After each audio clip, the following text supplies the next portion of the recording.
Normalmente son hallazgos incidentales. El paciente se encuentra completamente asintomático. Ustedes le hacen el laboratorio, lo que sea. El paciente no va a tener ninguna manifestación a menos que tenga una localización en el hígado que comprometa alguna estructura y ya tendríamos un síntoma. Pero si eso no es así, nadie se va a dar cuenta de ello. Los tumores del hígado pueden ser sólidos y quísticos. Entonces nosotros vamos a hablar de ambos. Bien, entre las lesiones quísticas del hígado tenemos el quiste simple, ¿no? La enfermedad poliquística del hígado, que es una consecuencia de esto. Esto puede degenerar a lo que se llaman citadenomas o citadenocarcinomas cuando se maligniza. Los quistes, esta parte de acá es la parte infecciosa, que son los quistes activos y los abscesos, que pueden ser amerianos o pilosos. Entonces, el quiste simple tiene una incidencia tan alta de hasta un 18 o 20% de la población. Un montón de gente tiene quistes en el hígado. De 1 centímetro, de medio centímetro, de 15 centímetros. Y no se dan cuenta que lo tienen. Cuando están sintomáticos, como les dije, depende de la localización, depende sobre todo si están centrales en el hígado. Esos quistes que están en el lóbulo derecho, la gente ni se entera. Cuando hacemos diagnóstico, bueno, cuando lo detectamos, si son quistes chiquitos, menores de 5 centímetros, ultrasonido y adiós. Pero si el radiólogo les dice que tiene una característica extraña, que tiene septos, que tiene cositas raras adentro, hay que hacer una tomografía porque hay algo más ocurriendo, ¿no? ¿Y cuándo vamos a hacer tratamiento? Cuando el quiste sobrepasa esos 5 centímetros o que el paciente tiene síntomas. Entonces, esto es un quiste simple, así, vulgar y silvestre. Esto. ¿Y qué hacemos nosotros? Esto se ve como facilito de pullar, ¿verdad? ¿Han visto algo de radiología intervencionista? La radiología normal. Bueno, hay radiólogos que pullan a la gente y que les meten lo que sea, estén por todos lados. Esos son los radiólogos intervencionistas. Entonces, cualquier radiólogo intervencionista tiene una ventana bien facilita aquí, pam, pam, pam, se mete y lo aspira. Pero ¿qué pasa? Esto está lleno de células epiteliales. Si lo aspira, en 48 horas va a estar lleno de nuevo. Entonces, esto no se aspira, esto se destecha. ¿Qué es destechar? Es cortar por aquí, cortar por acá, por donde uno encuentra el parénquima, le quitas esta tapita y todo queda como una cavidad. Esa cavidad va a seguir secretando líquido que va a caer al peritoneo y lo va a absorber. Entonces, hasta ahí los quistes simples, pero tenemos una entidad que se llama poliquistosis hepática cuando tenemos más de un quiste. Esto es una enfermedad autosómica dominante asociada a la poliquistosis renal y asociada a quistes en el páncreas también. Normalmente estos pacientes tienen un hígado de aquí hasta la pelvis. Todo, o sea, una cosa gigantesca. Sin embargo, tienen pruebas de función hepática conservadas porque tienen algo de parénquima funcional hasta que ese parénquima ya no da más y empieza a ser enfermedad crónica y terminan cirróticos. ¿Cuál es el tratamiento? Pues alivio de los síntomas compresivos, ¿no? Se hace, pero en pacientes mayores, en pacientes que no tienen una opción terapéutica adicional, porque no se puede. ¿Qué queremos aquí? Siempre maximizar la cantidad de parénquima hepático que tenga el paciente y evitar la falla. O sea, no es que, por ejemplo, tienes este gran quiste y vamos a volarte la mitad del hígado, que no, tiene un montón y no podemos, no sabemos qué cantidad de ese montón de pedacitos va a tener para vivir y podemos dejar al paciente insuficiente. Entonces son consideraciones que hay que tener para eso. Esto ni se drena ni se destecha. Estos pacientes se trasplantan. Miren, esto es así, en esta proyección. Y miren, esto es el diafragma y esto es la pelvis. Aquí están sigmoides. Miren esto, es todo esto es hígado. Por aquí una trepita, el sigmoide acá, el descendente, totalmente rechazado. Y si lo ven en la proyección normal, aquí está el vaso y aquí no se ve nada más que hígado. Entonces, continuando, tenemos el cisadenoma. Esta es la única neoplasia del hígado quística que tiene potencial de malignizarse. ¿Por qué da síntomas? Porque usualmente sale en el centro del hígado. ¿Quién se sabe los segmentos del hígado? 1, 2, 3, 4, 5, 6, 7. Ajá, pero pues ¿qué es qué?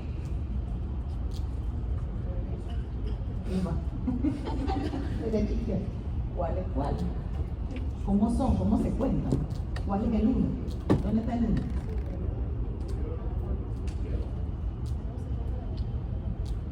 ¿Cómo se cuentan? ¿Ah?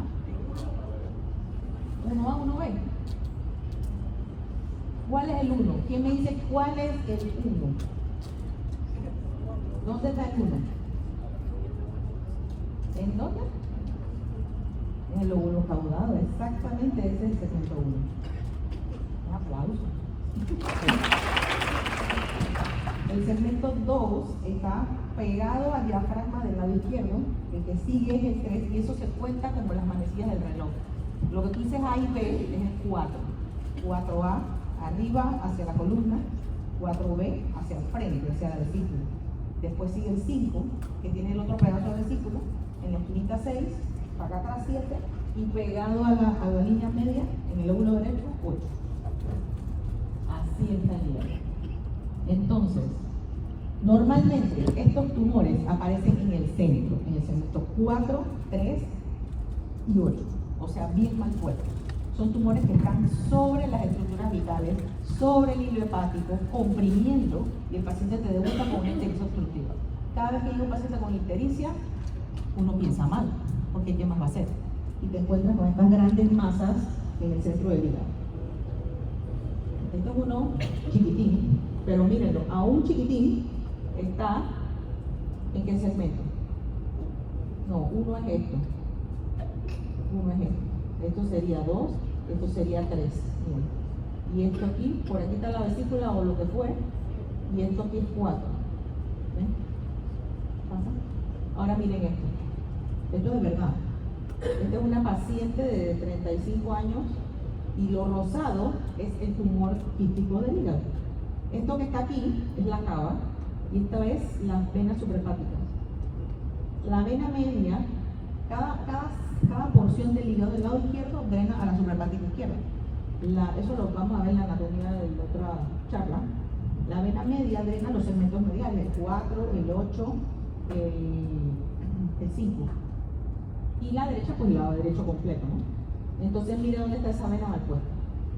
Encima del tumor.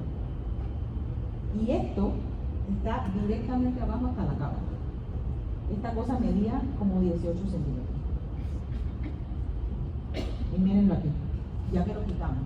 Esto es la vesícula y esto es el tumor. Entonces, quería que vieran que los quistes simples son como si vieran esta telita y ya, delgadita. Pero esto, en cualquier pedazo de estas partes engrosadas, puede desarrollar un adenocarcinoma. Por eso es que cuando alguien dice cistadenoma biliar, no, esta paciente la operaron 2 veces y lo que hicieron fue pegarle un pedazo de intestino por aquí, que es este que tenía, como dije, para derivar. Pero en verdad esto se pudo haber hecho cáncer. Se salvó, porque no tuvo cáncer en su patología. Esto es un citadenocarcinoma. ¿Qué diferencia hay entre esto y lo anterior? ¿Ah? ¿Le ven alguna diferencia? ¿Cómo? Sí, septado. El otro también estaba septado. Entonces, es porque esa cosa va degenerando y a medida que desarrollan estos septos se van engrosando. Y aquí empiezan a crecer las células. Ya aquí en este pedazo hay tejido sólido. Entonces ya aquí hay algo malo. Ok. Seguimos con el quiste diatídico. Es la infección por el ectinococo granuloso que todo el mundo sabe, que causa efecto de masa, colestasis, hipertensión portal, porque también están bien mal puestos, ¿no? Se rompen, se infectan y causan abscesos y un desastre. El 95% de estos diagnósticos se hacen por ultrasonido, resonancia, tomografía y lo más importante es la serología. Ante la sospecha, miren, aquí en Panamá hay, yo que tengo 20 años en esto, ya tiré la cédula.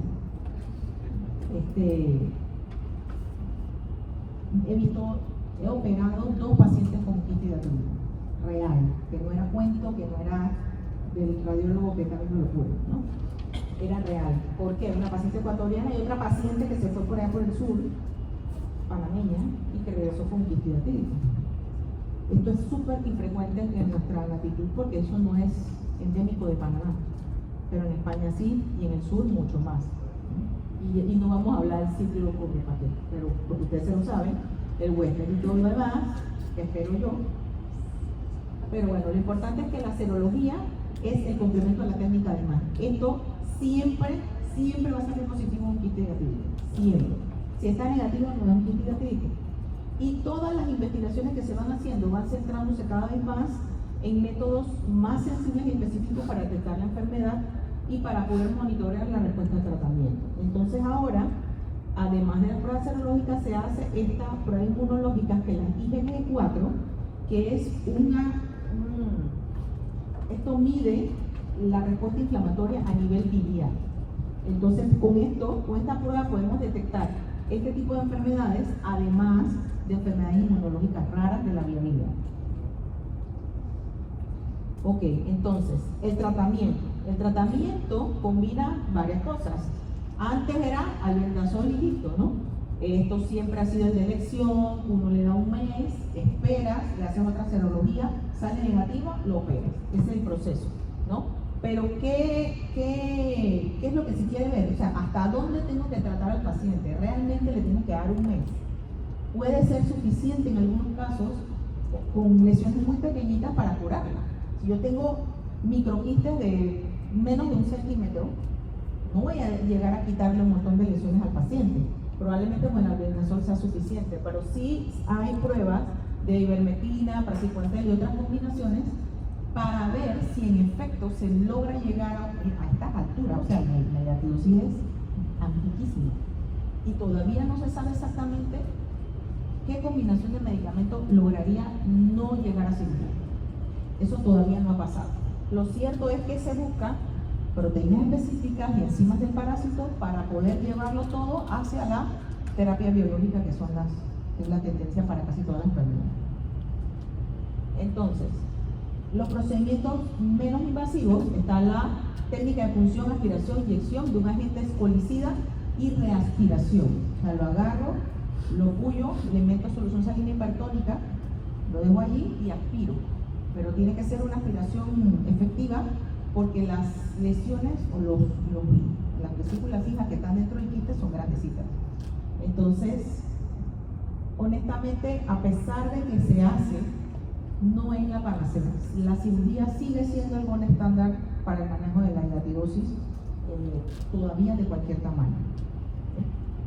Sobre todo porque ya se puede hacer laparoscópica, pero lo que se hace son técnicas combinadas. Medicamento, lo puedes aspirar y le puedes hacer la salina hipertónica y después opera, y con eso te aseguras, eso te da un ambiente seguro para hacerlo por vía laparoscópica. Aquí el problema grande es que si eso se rompe. Si eso se rompe y los bichos no están muertos, estamos en grandes problemas, porque coloniza toda la cavidad abdominal. Entonces tenemos que estar seguros de que todo eso esté muerto. Si yo lo voy a hacer por cirugía abierta, me puedo ahorrar el paso del aspirado y de la solución salina hipertónica, antibiótico o albendazol y cirugía. ¿Me expliqué? Sí. Bueno, entonces esto es un quiste hidratídico. Ustedes ven que se ve aquí la cosa y adentro hay 1 millón de vesículas. Todo esto está lleno de parásitos. Entonces todo esto tiene que estar muerto antes de la cirugía. Ok, vamos con los abscesos. Los abscesos piógenos, ¿no? Pueden ser en su mayoría de origen biliar. ¿Qué me puede dar qué patología biliar me puede dar un absceso? Sí, pero colangitis. La colangitis es la enfermedad que eventualmente me da un absceso, pero ¿qué se le ocurre? ¿Por qué me va a dar colangitis? Litos. Litos, la primera causa. Los litos. ¿Qué más?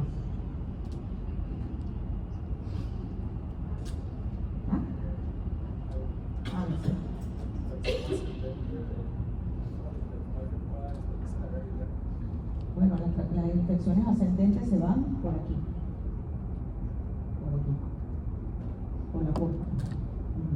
Del tracto gastrointestinal van a la vena, ¿cuál? Eso, a la vena mesentérica superior, y de ahí se va a la porta, y de ahí causa el absceso. ¿Okay? El cáncer es una de las mayores causas, litos y cáncer, de un paciente que aparezca amarillo. Siempre hay cosas que uno no sabe por qué ocurren, y es lo cristogenético. Lesiones que vengan o que la infección venga por la arteria hepática, mucho más rebuscado, pero bueno, por la vena porta, una apendicitis perforada, una diverticulitis complicada, no manejada. El trauma es bien raro, extensión directa aún más raro, por quimioterapia puede pasar, ¿no? Y esto es translocación bacteriana. Entonces, los síntomas, pues fiebre, dolor, ictericia, datos de bacteremia, y el CAT es el diagnóstico, hace el diagnóstico pues preciso. Ok, las lesiones, los abscesos piógenos pueden ser uniloculados o multiloculados. Y el que vaya a hacer aquí medicina interna, se encuentra con ácido hepático bastante, va a decir, es que cirugía lo drena. Ahora vamos a ver unas imágenes a ver cómo cirugía va a drenar eso. El amebiano, bueno, siempre viene una diarrea y hasta 20 semanas después yo puedo desarrollar fiebre y dolor en el hipocondrio derecho.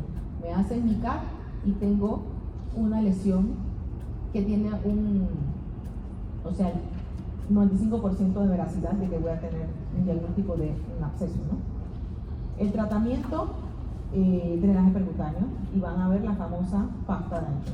Sí. Entonces, para los abscesos piógenos, 80% de los casos en streptococos, bacilos gram-negativos y anaerobios. Solamente para que tengan conocimiento, ¿qué le damos? Una combinación: cefalosporina de tercera con metronidazol, ciprofloxacina con metronidazol o levofloxacina en el caso de los alérgicos, y en el caso de que el paciente esté gravemente enfermo, séptico y con datos y con un shock que no tiene buena respuesta, carbapenémicos o piperacilina tazobactam. Eso ya es la bazooka, ¿no? Ya eso es casos extremos. La duración, pues depende. Si tiene buena respuesta al drenaje, 2 a 4 semanas intravenosa y luego oral hasta completar 6 semanas. Si tiene una mala respuesta al drenaje o el drenaje incompleto, 4 a 6 semanas intravenoso. Y en el amebiano, el tratamiento es mucho más corto, metronidazol para todo el mundo hasta 10 días, o tinidazol por 5 días, y todo esto dividido en 3 dosis por 7 días, etc., ¿no? La cosa es que los amebianos son mucho más nobles que los abscesos piógenos, porque además hay que tratar la causa subyacente del absceso. Sí. Y esto es un resumito para que vean. Manejo médico. Cuando le doy manejo médico tengo que valorar respuesta, ¿no? Siempre empiezo mi antibiótico y valoro respuesta. Normalmente resuelven aquí. Si no pasa nada, entonces saltamos a radiólogo intervencionista. O sea, esto es 1, 2. Cuando tengo lesiones menores de 5 centímetros, que se puedan hacer una aspiración por aguja fina, y el drenaje percutáneo, el drenaje se deja por 7 días, ¿no? El drenaje se irriga para ir sacando los detritos y sin problema. Cuando tenemos una lesión de más de 5 centímetros, el drenaje hay que dejarlo por más de 7 días, y si es amebiano, al drenaje percutáneo por 7 días, si es más de 5 centímetros, con riesgo de ruptura sin respuesta al tratamiento. O sea, yo le di 5 a 7 días, no mejora, yo tengo que ver cómo voy cambiando esto, porque lo único que voy a lograr es que el paciente se me ponga peor. Y ahí entonces entramos los cirujanos. Cuando yo voy a manejar un absceso, cuando se rompió, cuando están multiloculados, no tienen una sola cavidad para drenar, ¿no? Cuando hay una patología biliar concomitante como cáncer o como litos, que el gastroenterólogo no pueda resolver con una prótesis. Cuando son muchos, cuando son grandes, muy viscosos, que no sale por el drenaje líquido ese, ¿no? Cuando ya tenemos fístulas biliares, que son un desastre, si hay compromiso hemodinámico, a veces hay que entrar nada más a lavar al paciente, y si hay falla en el drenaje percutáneo. Pero bueno, la verdad es que yo casi nunca he drenado un absceso. Miren cómo está esto. Esto está como destruido. Y esto parece un papel de abejas. Aquí no hay nada que drenar. Realmente no van a encontrar una cavidad con pus. Esto es puro tejido necrótico. Entonces, a esto hay que darle manejo médico y esperar. Lo que va a pasar es que esto va a hacer una coalescencia y eventualmente va a ser una cavidad. Pero hay que tener paciencia. ¿Sí? Ok, vamos a las lesiones sólidas. ¿Alguna pregunta hasta aquí? ¿Todo bien? El drenaje percutario solo se puede hacer cuando está periférico del hígado. Mira que no, porque como el hígado está de aquí hasta acá, tú tienes una amplia ventana y no tienes órganos por delante que se te atraviesen como intestinos para decir que no tienen ventana. Normalmente ellos pueden pullar cualquier parte del hígado. ¿Sí? Bueno, echo para atrás. Ok, las lesiones sólidas, vamos a hablar de las más comunes: hemangioma, adenoma, hiperplasia anular focal, la adenomatosis, la hiperplasia anular regenerativa y los angioleucomas. El tumor sólido más común de todos es el hemangioma. Hasta en un 70% de los casos tiene una incidencia de hasta el 20%, casi igual que los quistes simples. Normalmente son asintomáticos porque se encuentran chiquititos, 2-3 centímetros, eso no hay que hacerle nada, ni de 5 centímetros pues tampoco hay que hacerle nada. Pero cuando tenemos un hemangioma de 10 centímetros, eso va a consumir tejido hepático y él no va a parar de crecer. El origen, sí, son malformaciones vasculares, es un tumor vascular, pero realmente hay muchas teorías de tipo hormonal, porque la prevalencia es mayor en mujeres que hombres. Los síntomas: puede haber dolor en un 12% de los casos asociado a la masa, pero estamos hablando de tumores mayores de 10 centímetros. Y el diagnóstico: podemos tener radiólogos que no estén familiarizados con las lesiones en hígado y te van a decir tumor, no sé qué, y el paciente ya va a estar haciendo el testamento, ¿no? Porque de verdad que se estresan. La resonancia es el estudio de elección para ver un hemangioma, para diagnosticarlo. Un radiólogo acostumbrado lo hace por carta. Entonces, cuando tenemos muchos hemangiomas, eso se llama hemangiomatosis. Eso ocurre en el 10% de los pacientes con hemangioma, ¿no?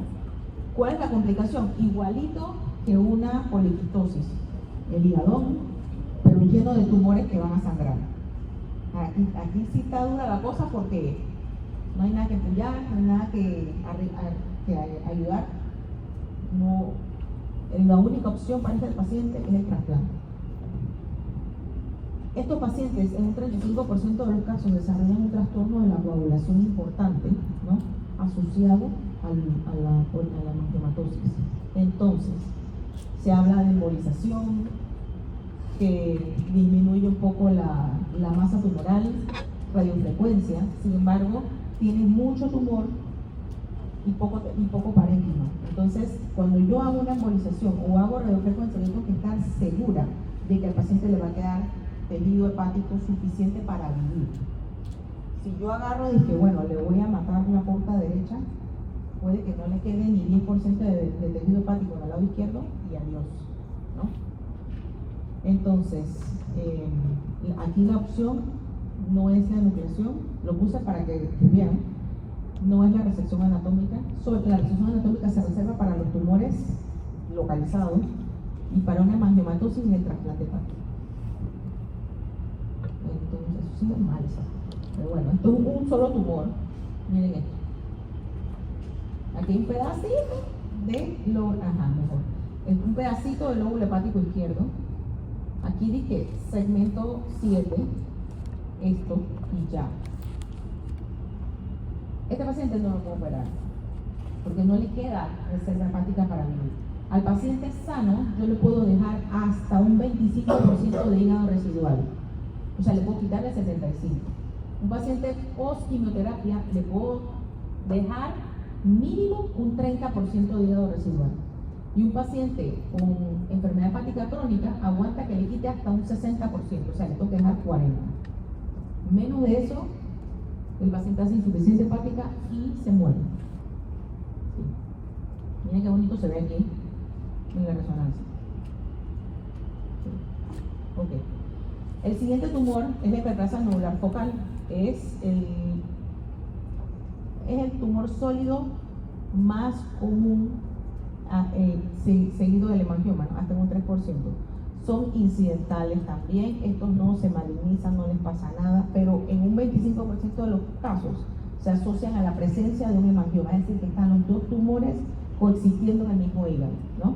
El diagnóstico se hace por resonancia y estos pacientes se observan. ¿Por qué? Porque no le va a pasar nada. Esto va a crecer, pero no le va a pasar más allá de esto. ¿Cuándo lo opero? Cuando está sintomático o cuando definitivamente yo por biopsia no puedo descartar de qué se trata, de que sea algo maligno, pero eso es casi imposible porque todas las biopsias son capaces de decirle de qué estamos hablando. Esto es una hiperplasia nodular focal. La característica típica de ellas es que tienen esto que se llama cicatriz central. ¿Ven? Parece una araña. Es una hiperplasia nodular focal. Ok. De las lesiones sólidas, el más importante, no el más común, pero el más importante, el que más atención hay que ponerle es el adenoma hepatocelular. ¿Por qué? Porque a pesar de que es poco común, es más frecuente en mujeres en edad fértil, ¿no? Y tiene unos factores de riesgo que son bien claros. El uso de anticonceptivos orales es el principal factor para la aparición de un adenoma en las mujeres. En hombres, porque se lo ponga, los esteroides anabólicos, y normalmente el paciente igualito va a estar asintomático. Vamos a encontrar una masa sólida que no tiene cicatriz central, que no causa ningún síntoma, pero cuando empiezas a investigar al paciente te das cuenta que usó anticonceptivo por 10 años y ahora tiene esa cosa ahí, ¿no? Sí. Entonces, aquí lo importante es saber que antes estos tumores se manejaban como cualquier tumor benigno, y listo. Tiene un adenoma, vamos a operarlo, ya. Pero ellos se clasifican. ¿Y por qué se clasifican? Porque dependiendo de su característica, tienen, que es la clasificación de Burdeos, ¿no? Que se basa en la patología y en la inmunohistoquímica. Yo voy a saber cuál de estos pacientes tiene más riesgo o de que se rompa el tumor, eso es una catástrofe, o que el paciente desarrolle cáncer. ¿Okay? Hay 4 tipos. Voy a leer muy rápido. El adenoma inactivado, este es el segundo tipo más común. Se caracteriza por mutaciones en el factor nuclear de los hepatocitos, se asocia exclusivamente a mujeres jóvenes con anticonceptivos orales. El paciente tiene esteatosis hepática y no expresa esta proteína, ¿no? O sea que va a tener una tendencia a incrementar la presencia de esteatosis hepática. La esteatosis hepática no es una enfermedad buenecita. El hígado graso, cirrosis, listo. O sea, el hígado graso no tratado termina en cirrosis. Entonces, el riesgo de transformación a carcinoma es bajo y el manejo es observación a menos que crezca o cause síntomas. Sin embargo, tenemos que ponerle ojo a la estatosis que ese paciente con esa mutación va a desarrollar. Siguiente. El adenoma inflamatorio es el más común, miren, hasta 55% de los casos está asociado a genes que activan la vía esta, que provoca un estado inflamatorio crónico, ¿no? Y se asocia con síndrome metabólico, obesidad y consumo de alcohol. En la inmunohistoquímica, que es lo más importante, hay dilatación sinusoidal y marcadores inflamatorios que se expresan como la proteína C reactiva y la amiloide sérica. Entonces, tiene un riesgo de transformación maligna, aunque un grupo con una submutación adicional en la beta-catenina pueden tener mayor riesgo. Pero estos pacientes son los que tienen más riesgo de hemorragia intratumoral. Yo nunca he visto uno, jamás. Y en enero de este año vi una muchacha con adenoma roto. ¡Qué locura! ¡Qué locura! Casi se muere. O sea, y tranquila, no se golpeó, no tuvo un accidente, no le pasó nada, tenía un tumor de 5 centímetros en el lóbulo izquierdo y simplemente estalló. El adenoma con mutación de la beta-catenina, ¿no? Este es, ya ven que es mucho menos común, y esto se encuentra en la membrana celular y, bueno, lo ven ellos en sus tinciones, y este es el tipo que tiene más probabilidad de transformación maligna, ¿no?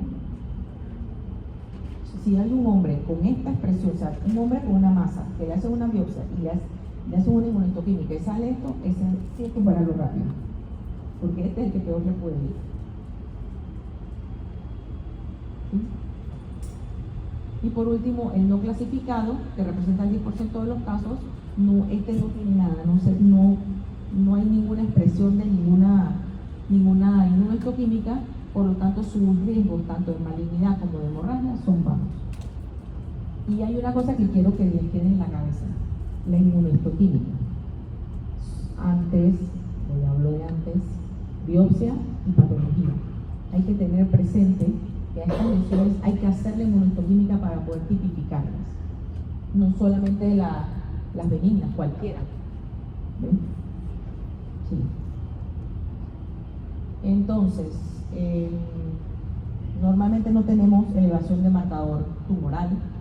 Los diagnósticos son por imagen, vamos a ver la tomografía, la resonancia, que es la mejor modalidad, ¿no? Sobre todo la que tiene contraste patoespecífico, y te puede detectar la presencia de sangrado intratumoral. La biopsia es necesaria para la confirmación y la identificación del subtipo molecular, lo cual nos va a ayudar a guiarnos en el tratamiento. Y las estrategias de manejo pues son individualizadas dependiendo de lo que encontremos con el paciente. Todas estas lesiones con bajo riesgo, listo, observación, ¿no? Pero recordar que cuando son menores de 5 centímetros, cuando el adenoma pasa los 5 centímetros, su riesgo de malignización aumenta hasta en un 11%, ¿ok? ¿Cuándo hay indicación para resección quirúrgica? Cuando pasa de 5 centímetros, todos los varones, todos los pacientes con esta mutación y todas las lesiones sintomáticas que tengan un crecimiento acelerado. ¿Qué quiere decir eso? Que yo lo vi hoy, medía 3 centímetros. Doctora, me duele.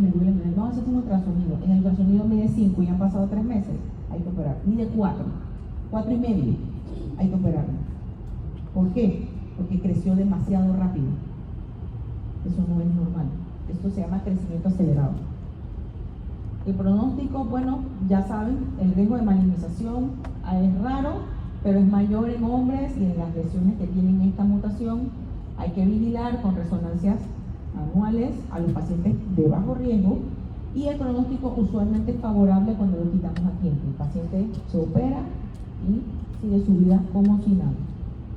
Sí. Y estos son adenomas, pero aquí uno no puede saber qué es eso. Todo se parece. Ok.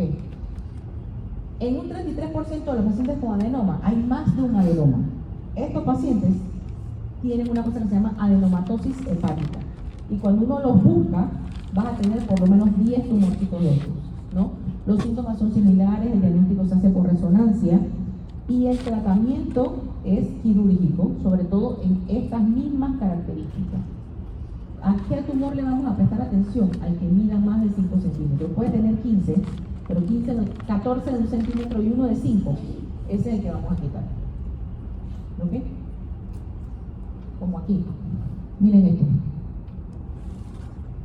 ¿Qué haríamos en este caso? Mira, tiene aquí lóbulo izquierdo, caudado, aquí tiene otro poco de todo tamaño, tiene esta otra cosa.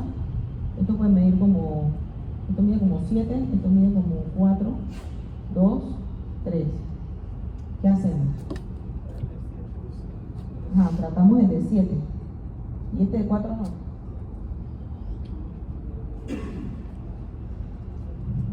No. Como tú sabes, si te digo por primera vez.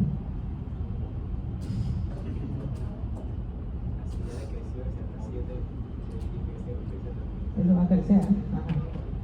Entonces, pero ajá, ¿y qué hago? Entonces le vuelo este pedazo, le vuelo esto y le vuelo esto. ¿Y qué le dejo al señor Pablo?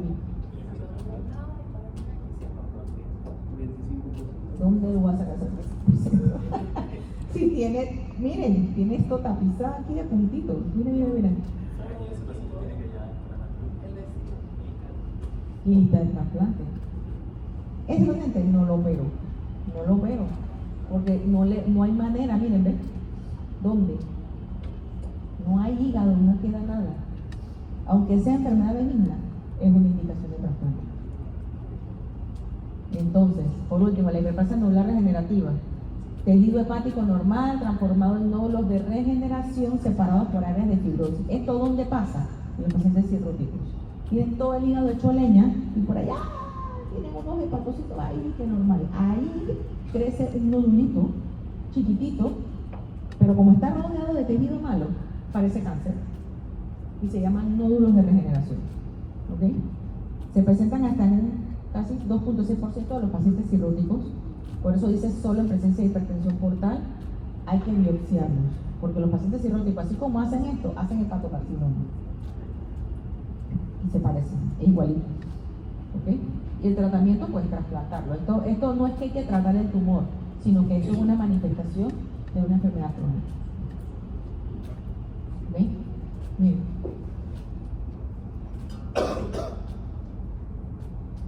Sí. Ok, y el último tumor sólido es el angiomiolipoma. Esto es una cosa rarísima, pero ocurre. Hay muchos más raros, pero este es como el último menos raro. Esto tiene de todo. Tiene músculo, grasa, vasos sanguíneos, de todo. O sea, uno no sabe ni qué es eso. Parece sarcoma, parece cualquier cosa. Normalmente son grandes, son aparatosos, son lesiones que se ven feas, ¿no? Y los síntomas se dan asociados al efecto de masa. El diagnóstico usualmente es por resonancia y miren, dan con eso en un 50% de los casos. O sea, en un 50% yo puedo decir que es un angiomiolipoma, porque eso ni se entiende. ¿Ven? Hay reportes de transformación maligna, pero como no sé, porque tengo el 50% de mi diagnóstico, el tratamiento, cirugía, si tengo más de 5 centímetros, crecimiento cebulado, y si no sé si eso es maligno o no. Siguiente. Miren eso. ¿Eso qué es? ¿Sí? Este está peor. Parece una placenta, yo qué sé. Ok, entonces, por tumores benignos, también hay indicación de trasplante, ya se los dije. 5 de cada 1000 se trasplantan por una causa que no sea infecciosa, que no sea alcohol, que no sea viral, que no sea autoinmune, ¿no? Que sea por tumores benignos. ¿Por qué? Porque son no resectables, pero sintomáticos, en riesgo de malignidad, con alto volumen, asociados a enfermedades metabólicas, ¿no? Y que eventualmente van a desarrollar cirrosis. ¿Cuáles? Estos que ya les dije. El adenoma hepático gigante, la adenomatosis, el hemangioma enorme, la poliquitosis y estas otras entidades, ¿no? Sí. Aquí vemos una hemangiomatosis. Miren, un hemangioma y un hemangioma. Y aquí, esto es lo único que le queda a ese paciente. No hay nada que hacer. Mira esto. Este tumor agarra la vena suprahepática derecha, media, y la media y la izquierda salen en un solo tronco, por aquí. O sea que están agarradas todas. Aquí no hay manera. Porque como no le quite este pedazo y le invente una vena al lado izquierdo, no hay forma de que diga drene. Entonces, tumores mal puestos también puede ser indicación de trasplante. Y la poliquitosis que ya vieron hace un rato, ¿no? Seguimos ya, de una. ¿Preguntas hasta aquí?